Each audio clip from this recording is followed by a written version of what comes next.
Hello আসসালামু আলাইকুম, welcome back to my channel আনহার রান্নাঘর। আজকে আমি আপনাদেরকে তৈরি করে দেখাবো কাঁচা আমের সেরা শরবত। এখন যেহেতু অনেক গরম পড়েছে আর এই গরমে আমাদের সবার উচিত বেশি বেশি তরল জাতীয় খাবার খাওয়া।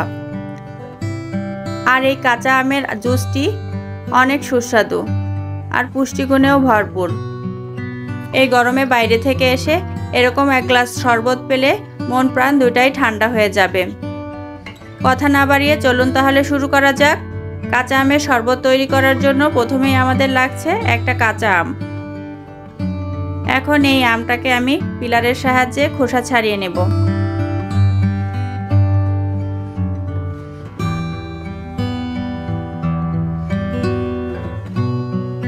এই যে খোসা ছাড়ানো হয়ে গেছে। এখন আমটাকে আমি ভালো করে পরিষ্কার পানি দিয়ে ধুয়ে নেব। আম পরিষ্কার পানি দিয়ে ধুয়ে এখন আমি এটাকে ব্লেন্ড করার সুবিধার জন্য ছোট ছোট টুকরা করে নিচ্ছি। আমের বিচি যেহেতু এখনও ভালোভাবে শক্ত হয়নি, তাই এখন আমি আমটাকে মাঝখান থেকে কেটে নিয়েছি। এখন বিচিগুলো ফেলে দেব। যখন আমি কলেজে পড়তাম তখন একটা জুসের দোকান থেকে এই শরবতটা আমি প্রথম খাই এবং আমার কাছে অনেক বেশি ভালো লাগে। তারপর থেকে সেই রেসিপিটি ফলো করে আমি এটা প্রায় বানিয়ে খাই। আমার খুবই ভালো লাগে। আপনারা এভাবে ট্রাই করে দেখতে পারেন। আমগুলো ছোট ছোট টুকরা করে নিচ্ছি। এই যে সবগুলো টুকরা করা হয়ে গেছে। এখন ব্লেন্ড করার জন্য আমি একটা ব্লেন্ডার জার নিয়ে নিয়েছি এবং এই জারের মধ্যে আমগুলো দিয়ে দেব। আমগুলো এখন আমি একটা ব্লেন্ডারের জারে নিয়ে নিচ্ছি।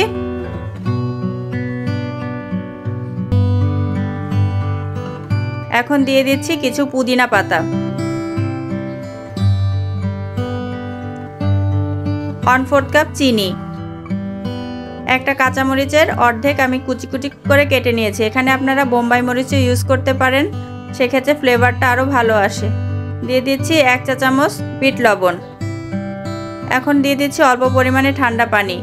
এখানে প্রথমে অল্প ঠান্ডা পানি ইউজ করতে হবে। প্রথমেই সব একবারে পানি দিয়ে দিলে ভালোভাবে উপকরণগুলো ব্লেন্ড হবে না। এই যে আমার ব্লেন্ড করা হয়ে গেছে, দেখতেই পাচ্ছেন কত সুন্দরভাবে ব্লেন্ড হয়েছে। এখন এখানে আমি আরও কিছু ঠান্ডা পানি অ্যাড করে নিচ্ছি। এই পর্যায়ে আপনারা চাইলে আপনাদের টেস্ট অনুযায়ী মিষ্টি, লবণ কিংবা পুদিনা পাতা বাড়িয়ে কমিয়ে দিতে পারেন। আর এখানে বোম্বাই মরিচ ইউজ করলে ফ্লেভারটা আরও ভালো আসে। আপনাদের কাছে যদি বোম্বাই মরিচ থাকে তাহলে বোম্বাই মরিচও দিতে পারেন, কিন্তু বোম্বাই মরিচ ব্যবহার করার ক্ষেত্রে খুবই সাবধান, খুব অল্প পরিমাণে ব্যবহার করতে হবে। যেহেতু এই শরবতটা ঠান্ডা ঠান্ডা খেতে বেশি ভালো লাগে, তাই এখানে আমি আরও কিছু বরফ কুচি অ্যাড করে দিচ্ছি।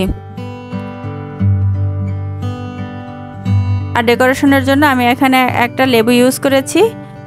লেবু দিয়ে আমি এখানে ডেকোরেশন করে নিচ্ছি। তো দেখলেন তো কত সহজেই হয়ে গেল সুস্বাদু এই আমের শরবত। আপনারা বাসায় অবশ্যই ট্রাই করে দেখবেন। আশা করছি আপনাদের খুবই ভালো লাগবে।